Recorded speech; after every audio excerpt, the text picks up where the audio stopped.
សួរពុកម៉ែបងប្អូនសប្បុរសជនទាំងក្នុងស្រុកក្រៅស្រុកចាថ្ងៃដែរក្រុមការងារបានដឹកនាំថវិកាមនុស្សធម៌ពីបងពីលោករីនូនព្រមទាំងលោកស្រីសំបន្តាតនៅសហរដ្ឋអាមេរិកបានជួយឧបត្ថម្ភនៅលោកយាយលោកតាដែលគាត់ក្រីក្រកំសត់ទូលគុតចំនួន5គ្រួសារនៅខេត្តកំពង់ធំចានាងខ្ញុំក្រុមការងារសូមគោរពបង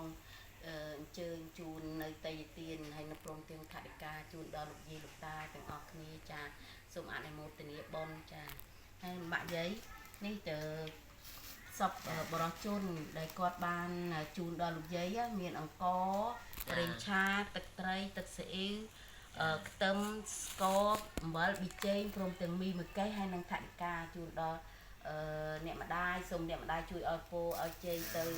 លោករីនូននិងលោកស្រីសំអាខាតនៅសហរដ្ឋអាមេរិកលោកគ្រូមកតែយកមានរបស់មកជូនខ្ញុំក៏លោកគ្រូសូមឲ្យបាត់ដីសុខដីចម្រើនកូនបនទេវតាអរគុណទេវតាជួយថែអាសាឲ្យបានសេចក្ដីសុខសេចក្ដីចម្រើនយស់វែងខ្ញុំជូននេះអង្គផលចំពោះទៅដល់មេដាបៃតាគុណគ្រូអបជាចាគុណមាជ័យកាបំបែសន្តានជីដូនជីតារស់នៅក្ដីណាលោកម្ចាស់ចែកឋានចំជូនមេផតក៏ខលកែងកានចំចុកសែនចានដល់ឋានផតតុក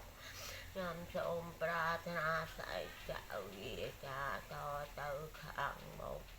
មានប្រាជ្ញាភ្លឺថ្លាបានចោកសំរួយចាតដល់ពីណសាធុសាធុសាធុសាធុនាងខ្ញុំក្រុមការងារសូមគោរពថ្លែងអំណរគុណយ៉ាងជ្រាលជ្រៅដល់លោករីនូនព្រមទាំងលោកស្រីសំបន្តាតនៅសហរដ្ឋអាមេរិកព្រមទាំងក្រុមគ្រួសារដែលបានចែកទានជូនលោកយាយលោកតាបានគាត់ពិសាគាត់សុខនាងខ្ញុំសូមជូនបុណ្យជូនកសលទៅដល់ចរុញតាញាតិកាទាំង7កដាលសូមឲ្យបានកសលស្មើទាំងអស់គ្នាចាស់ទាំងអស់គ្នា